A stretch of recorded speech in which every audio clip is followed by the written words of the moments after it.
Hoje vamos falar sobre preces intercessórias e atendimentos à distância. Recebo bastante pedidos de preces, de orações, de atendimentos à distância, pelos diversos canais de comunicação que nós temos hoje online.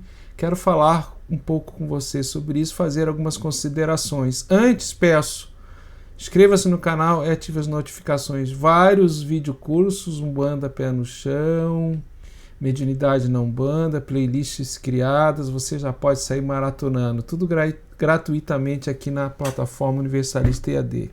Então, eu recebo bastante pedidos de preces e irradiações, assim, à distância, de pessoas, né? Talvez porque as pessoas projetam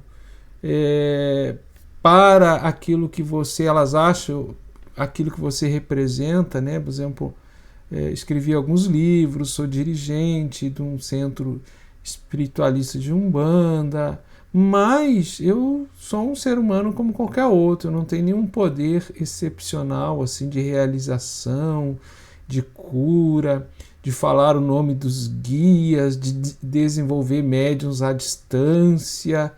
Mas nós temos, sim, todos nós temos condição de fazer uma rogativa, uma prece, uma irradiação à distância. Inclusive, nós temos o trabalho de preces e irradiações à distância toda a terça-feira no Triângulo da Fraternidade, onde as pessoas deixam o seu endereço, o seu nome, fazem um breve descritivo daquilo que está, qual é a aflição, qual é o tormento em suas vidas.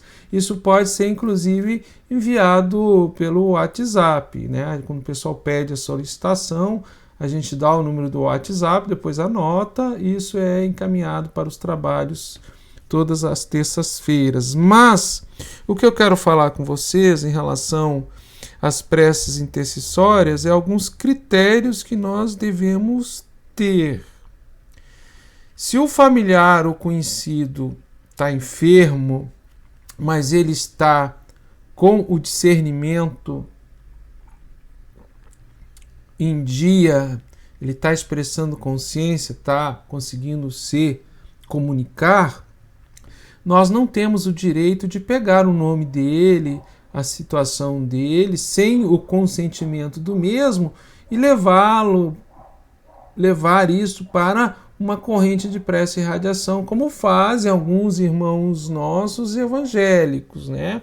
Essas correntes de orações de igrejas evangélicas, não todas, mas ao menos é o que eu já tive a oportunidade de conhecer, eles interferem direto no livre-arbítrio, né? Então, é uma intercessão direta no livre-arbítrio, e a vibração que fica nessa corrente de prece, que eu já tive a oportunidade de ir participar para conhecer, para não ficar emitindo opinião descabida, o que eu senti foi uma vibração como se fosse de uma magia negativa, como se estivesse fazendo um trabalho de magia negativa. Foi a minha experiência nessas correntes de orações à distância de uma determinada igreja evangélica aqui de renome aqui no Brasil. Então, nós temos o cuidado sempre. Se o indivíduo que nós vamos interceder na prece, ele está enfermo, mas está expressando consciência, nós temos que pedir o consentimento do mesmo. Porque às vezes o indivíduo ele nem é da mesma confissão religiosa da minha religião. Eu vou pegar um indivíduo que é católico, ou é evangélico, ou batista, ou mesmo ateu, e levar para a corrente de Umbanda. Se o cara tem preconceito e resistência à doutrina de Umbanda, ele não vai aceitar.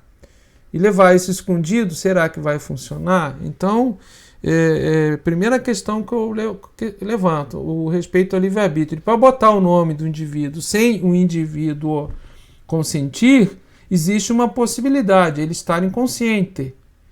Em alguma enfermidade que ele não consegue expressar consciente, ele está inconsciente, enfermo, está no UTI. Nessas situações é possível a gente pegar o nome e endereço da pessoa sem autorização dele, com o seguinte com a seguinte ressalva: em todos os casos, eu não vou dizer para o plano espiritual o que deve ser feito.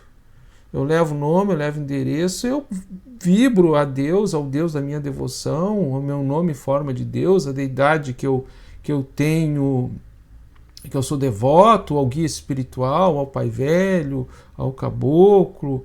Eu peço para aquele indivíduo que intercedam dentro do livre-arbítrio do merecimento dele, que ele encontre a melhor resolução, que ele encontre amor, compreensão.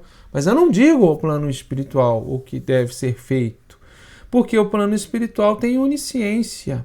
Ele sabe o que está sendo, o que deve ser feito, ele sabe o momento kármico de cada um e qual é a experiência que cada um tem que passar. Quando eu digo o que deve ser feito com aquela máxima, eu só quero o bem, não há mal nenhum em fazer o bem, que seja feito bem a todos e não precisa nem pedir permissão, humildemente, com todo respeito, eu acho essa postura até um pouco imatura, infantil em termos espirituais, porque não funciona assim. Nós temos intenção, nós temos força mental, a gente faz decretos, imprecações, evocações, e os pensamentos são coisas, têm força. Então, quando eu interfiro, eu digo o que deve ser feito, qual é a cura, o que tem que ser feito, eu posso cair naquela máxima do apóstolo Paulo, né? São Paulo, ou Paulo de Tarso, que ele dizia, né? O que eu peço não é o bem que eu desejo, mas o mal que eu não quero fazer. O que eu peço não é o bem que eu desejo, mas o mal que eu não quero fazer. Puxa, será que você está fazendo um pedido e dizendo para o plano espiritual o que deve ser feito para aquele indivíduo? Você não pode estar fazendo mal para ele dentro da lei kármica, se aquela enfermidade é uma experiência que ele tem que passar e é um efeito que ele tem que expurgar de causas anteriores, até mesmo de vidas passadas. Eu interfiro pela minha intenção, pelo meu pedido, na minha prece. Isso é muito sério. Então eu peço que vocês reflitam sobre isso, né? Façam uma reflexão sobre isso que eu estou dizendo, sem querer impor nada a quem quer que seja. Aqui estou falando a minha experiência, a referência que eu tenho, que eu aprendi com o Ramatiz, com a vovó Maria Conga, com o pai Tomé. Então, quem pode interferir na experiência kármica de outro? Os mestres espirituais. Eu não tenho esse direito de interferir. Deus sabe, os guias espirituais sabem, os mestres sabem.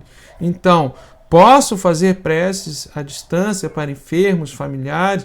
Posso, devo, com consciência, com a ciência do magnetismo, a ciência do pensamento, a ciência metafísica das vibrações.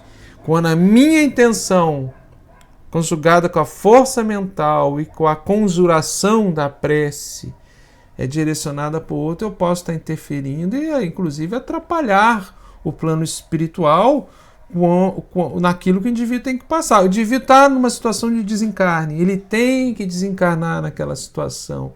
Faz parte do karma dele, do resgate dele, é positivo para ele, é um momento cósmico dele, esgotou o tempo na Terra, e eu interfiro pedindo saúde, que o indivíduo continue no corpo físico.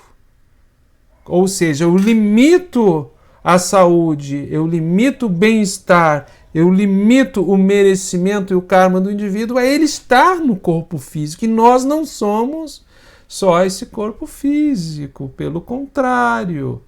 Então, a minha rogativa, a minha prece, ela parte da ignorância, de eu ignorar as leis espirituais e a ciência espiritual. Compreendeu? Então, o trabalho de prece e radiação, e principalmente para quem trabalha mais ostensivamente com isso, é até compreensível. O familiar, o amigo mais próximo, o familiar, o esposo, a esposa do enfermo, pelo aspecto emocional envolvido, ele quer, no primeiro impacto, interferir e dizer o que tem que ser feito. Mas nós, médios que trabalhamos no trabalho de prece e radiação à distância, e mesmo nos passes, nos nossos centros, temos que sempre manter a equanimidade e procurar nunca interferir, sobre pena de estarmos angariando um efeito, um karma que não é bom para nós mesmos. É muito tênue a linha da magia positiva, que respeita o livre-arbítrio e o merecimento, da magia negativa, que interfere e distorce. E você? Como você faz as suas preces? Você já tinha pensado nessa máxima de Paulo de Tarso, do apóstolo Paulo? O que eu faço não é o bem que eu desejo, mas o mal que não quero fazer? Então, nem todo bem que a gente acha que é o bem do outro é o bem do outro. Às vezes, naquele momento, pode ser o mal do outro, pois eu estou interferindo na experiência que ele tem que passar para engrandecimento espiritual, para ganho de consciência e crescimento. Como você faz as suas preces? Como você faz as preces à distância? Deixe seus comentários. Estarei lendo a todos e respondendo. Meu muito obrigado. Até a nossa próxima videoaula aqui no canal Universalista IAD.